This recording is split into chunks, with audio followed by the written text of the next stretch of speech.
Sean todos bienvenidos al primer episodio de la nueva versión de Random Responde. Esta es una serie de mini podcast donde reviso los primeros 3 capítulos de una serie o una película hasta hora y media y doy mis primeras impresiones sin edición ni guión. El día de hoy, Saint Seiya de los Canvas, propuesto por Dana García en Patreon. Ok.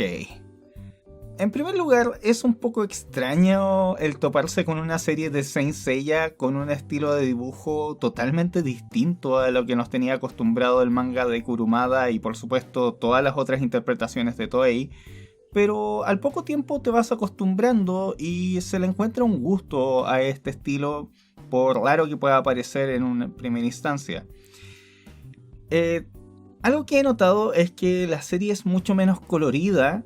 Tiene una forma de manejar la dirección bastante distinta, que es más fluida, más dinámica en las escenas de combate, pero al mismo tiempo que tiene mucho menos close-ups, por decirlo de alguna manera. Tiene menos paneos, que era lo típico de todas las series de Toei en los 80. Y algo que noté es que las armaduras no son coloridas como si fuera para vender juguetes.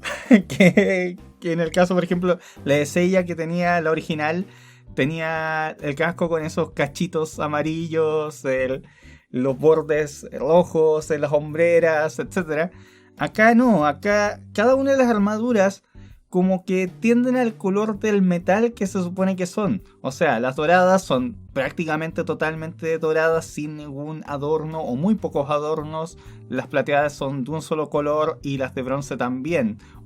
Claro, hay diferencias entre los colores de cada uno, sobre todo los de bronce, sí.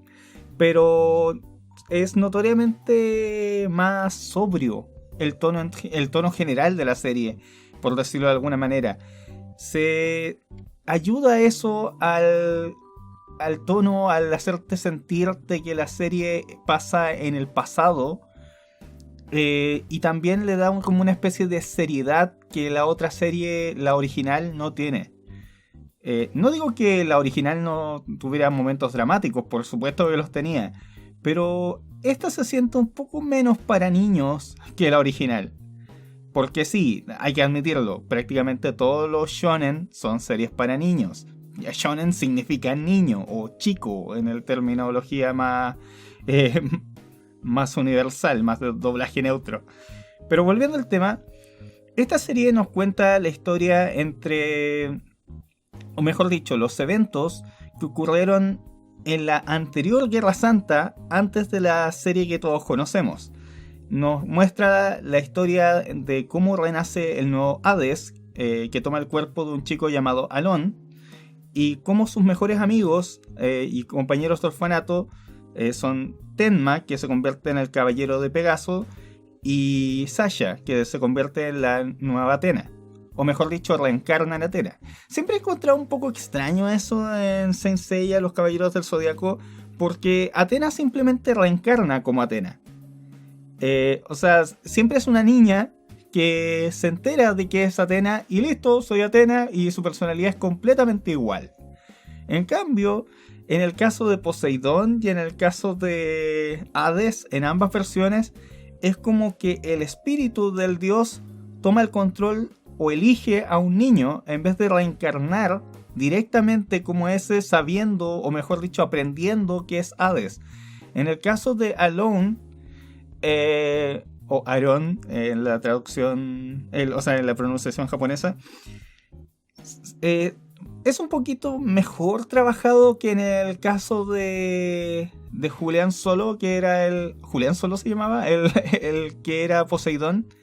Pero aún así es un poco extraño, porque el chico, si no se hubiese topado con los secuaces de Hades, hubiera vivido toda su vida tranquilo, según lo que se implica.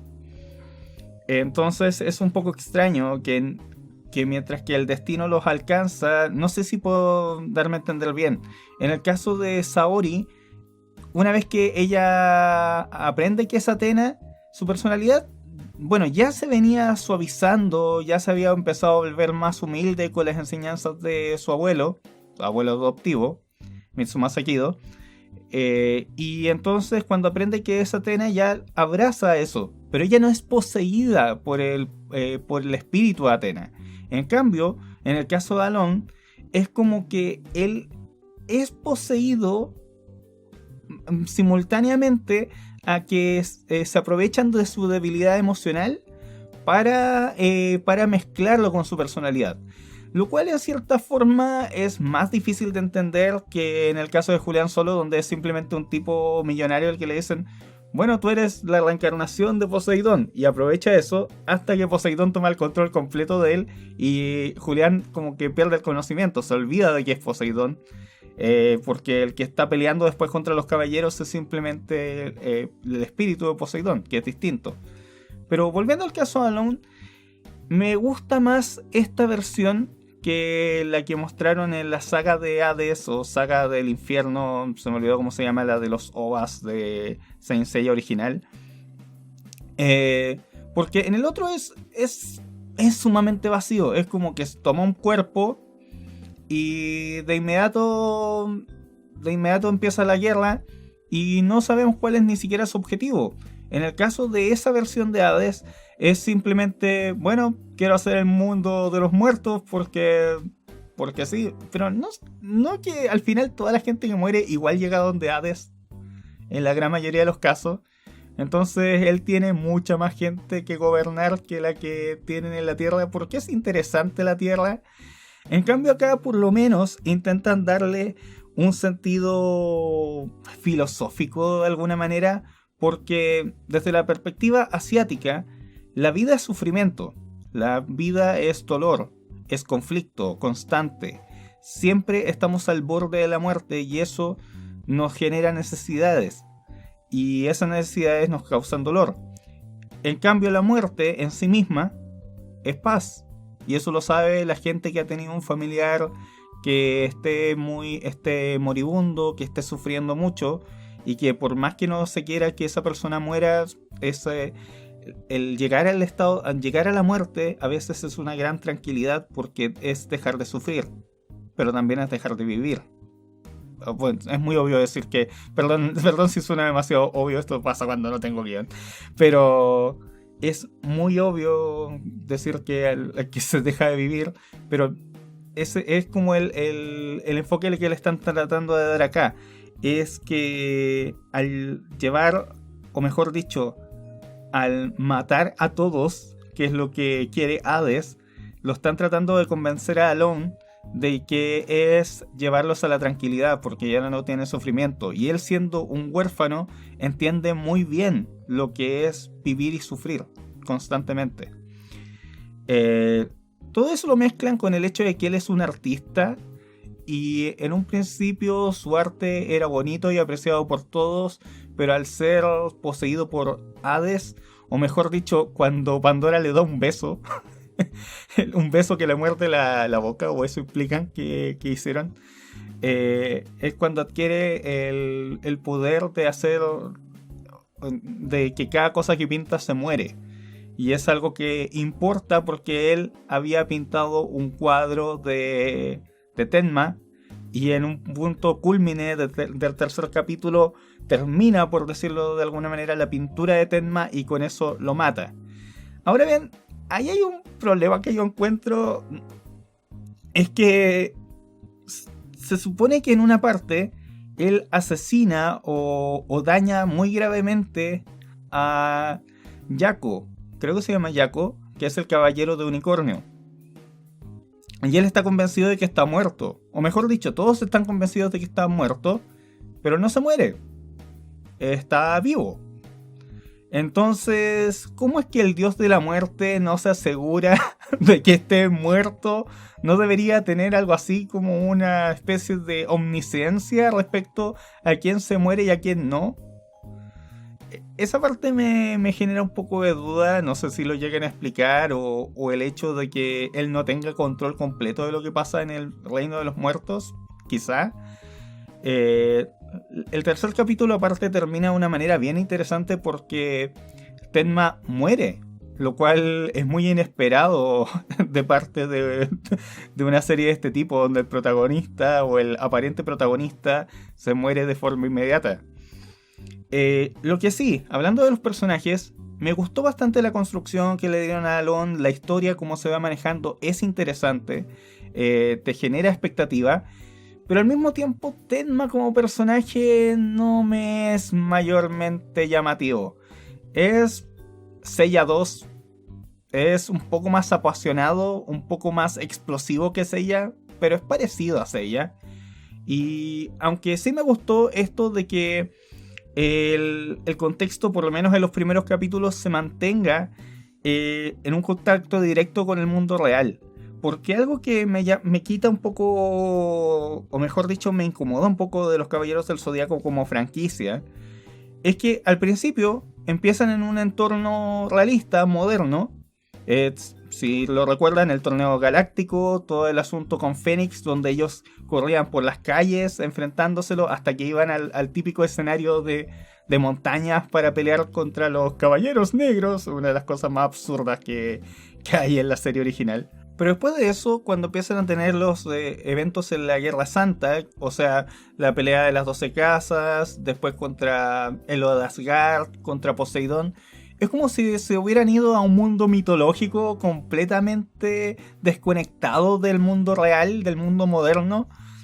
Y eso es muy extraño, es como que se olvidaron de que existía todo lo demás. Y pasa también después en lo de Hades. Yo entiendo que algunos escenarios como viajar al inframundo y cosas así tienen sentido, pero como que me aleja un poco de la importancia que tenía cuando al principio de la serie tenía un contexto bastante más mundano, que combinaba estas cosas santas, estas cosas de poderes extraordinarios con el mundo real. De hecho, nunca se explora el hecho de que los grandes caballeros con superpoderes eran vistos por el mundo real. Había un torneo galáctico que salía en los titulares y en televisión. Y eso se olvida para siempre. Pero ok, el hecho de estar en un tiempo anterior, porque todo esto pasa en el siglo XVIII, es la anterior Guerra Santa, me hace sentir que las cosas tienen un poco más de peso, que la nueva base de Hades se establece en el pueblo natal de Tenma, o mejor dicho, no el pueblo natal porque se implica que él es asiático, un italiano no se va a llamar Tenma. Aunque claro, no sé si hay alguien que se llame Alone, bueno, y Sasha es como un nombre ruso, pero como sea. De todas maneras, el problema que yo encuentro con el protagonista es que no sabemos casi nada de él más allá de esos datos que acabo de mencionar. No es muy distinto a Seiya y su motivación es bastante básica. Sasha muestra un poco más de profundidad, por decirlo de alguna manera, un poquito más de dimensión como personaje, porque se nota que cuando le iba a atacar el espectro de gusano, ella tenía un cosmos gigante y estaba completamente determinada. O sea, se mantiene esa opción de que ella sepa defenderse, o mejor dicho, que sus poderes le permitan resistir a un ataque, lo cual se implica muchas veces en la serie original. Es una de las partes que yo siempre he encontrado más absurdas de la saga de Poseidón, donde en la práctica Saori podría haber acabado con el problema de inmediato. Pero claro, no había despertado Poseidón, esa es como la excusa. Como sea. Y me gusta ver cuál es el... O sea, quiero saber qué pasa con el papel de Sasha en esto, pero me da la impresión de que Tenma es simplemente un personaje bastante más simple. Es el típico que lucha por la justicia, que ve que su amigo se volvió malo, y si bien eso le puede generar conflicto, él de todas maneras se lanza a luchar, y ya con el hecho de que ya haya muerto, me da la impresión de que se empieza a repetir un poco el ciclo de Saint Seiya, de que se vuelva un mártir, porque ese era uno de los grandes problemas que yo tenía con Seiya. Como personaje él podía ser entretenido de ver, pero era principalmente un mártir. No sabíamos nada de Seiya, más allá de que extrañaba a su hermana. Y fuera de eso, no sabíamos qué otros objetivos tenía. En el caso de Tenma, bueno, su objetivo se volvió ser caballero. En el caso de Seiya, el ser caballero fue como una obligación, es distinto. Pero como personaje, ninguno de los dos me logra enganchar lo suficiente. Siento que la historia es más interesante que el protagonista de la historia. De hecho, Tenma no se siente tanto como protagonista como Alone. Creo que la historia de Alone y el cómo, por supuesto, la historia eventualmente va a lidiar con el concepto de que él se haya vuelto Hades o haya sido electo para ser la reencarnación de Hades o el avatar de Hades, es más interesante que el hecho de que Tenma lo vaya a enfrentar eventualmente. De hecho, la historia ya nos planteó algo que probablemente esté enganchado directamente a la resolución del conflicto final, que es que Alone no estaba a favor de resolver las cosas con violencia, siempre evitaba la violencia de alguna manera alternativa, y eso es de esas cosas que se introducen para poder sacarlas a relucir después, es muy obvio. Y de hecho, tú puedes ver que Alone no quiere tener combates innecesarios. Por supuesto, cuando tu objetivo es matarlos a todos, no sé cómo puedes evitar un combate innecesario, pero por lo menos es lo que aparentemente apunta. En general, yo diría que la serie es intrigante, por lo menos en los primeros 3 capítulos que vi. El primer capítulo no me entretuvo tanto. La historia es interesante, pero es un poco extraño ver una historia de los Caballeros del Zodiaco o de Saint Seiya con pocos combates. De hecho, el combate inicial de Tenma contra el Caballero de Unicornio fue como conceptual. O sea, no hubo intercambio de golpes directos. Solamente han habido como 2 batallas en todo lo que ha pasado y son bastante simples. O sea, no tan simples como esos lanzamientos de rayos que a veces pasaban en los Caballeros del Zodiaco original, pero me da la impresión de que los combates no van a ser el fuerte acá. Y es posible que la historia sea mucho más importante que los combates, lo cual no necesariamente es algo malo, pero es algo que me gustaría ver distinto aquí. Finalmente, bueno, hay elementos que vale la pena destacar. O sea, es bastante entretenido el ver cómo se relaciona la historia de que estén Shion y Doko con la aparición de este Hades, el hecho de que ciertos caballeros de plata se hayan convertido temporalmente en espectros de Hades usando las Sapuris o Sarplace, no sé cómo se pronuncia la versión en inglés, que son las armaduras de los espectros, porque eventualmente Doko hace lo mismo. Y entonces ahí te tira una cosa de que en la práctica Doko sabía que los caballeros que son convertidos en espectros no traicionan a Athena, en la gran mayoría. Entonces su conflicto con Doko, entre Doko y Shion, después es como que él sabía que Shion no podía estar traicionando a Athena de forma directa. Hay que recordar... tomé agua. Hay que recordar de que Shion supuestamente fue asesinado por Saga. También el hecho de que tomaran al Caballero de Unicornio y dándole una pequeña rivalidad con esta versión de Pegaso, Tenma, porque siento que es una de las cosas que no se exploró en la serie original. Si uno ve los primeros capítulos, se implica de que Seiya y Yabu, que era el Caballero de Unicornio, iban a tener una rivalidad, y se notaba de que a Yabu le gustaba mucho Saori, o por lo menos se dejaba mandonear por ella, pero después se les olvidado inmediatamente. Pasa lo del torneo galáctico, creo que Iki lo destruye, se va a entrenar con su maestro, vuelve y después no hace nada. Entonces lamentablemente esa parte siempre me molestó y me gusta que ese elemento haya sido retomado, aunque sea con personajes distintos.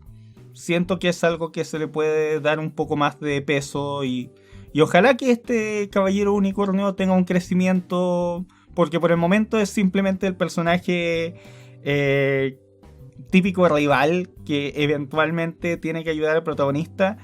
Pero lo que sí, según lo que entiendo que pasa más adelante, es una...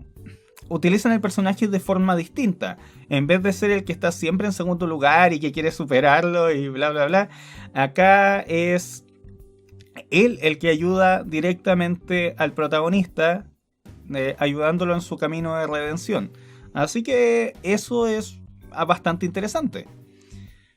Pero bueno, en general esas son las conclusiones que saco. ¿Me interesa seguir viendo la serie?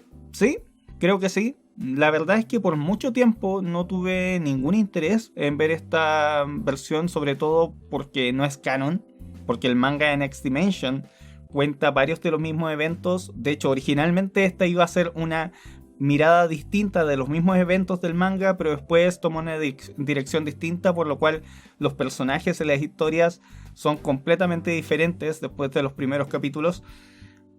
Así que sí, me interesa seguir viendo. La serie tiene sus defectos visuales ocasionales que se notan, pero en general es agradable de ver. Es bastante sencilla, pero un poco menos que la serie original, lo cual se agradece. Y en general, por el momento, los primeros 3 capítulos me dan ganas de seguir viendo. Siento que es intrigante y una experiencia bastante entretenida. Así que eso es lo que pienso sobre Saint Seiya The Lost Canvas. Espero que disfruten este tipo de videos. Se viene pronto más podcast. De hecho, me quedan 4 más para esta semana, así que nos vemos muy pronto. Adiós.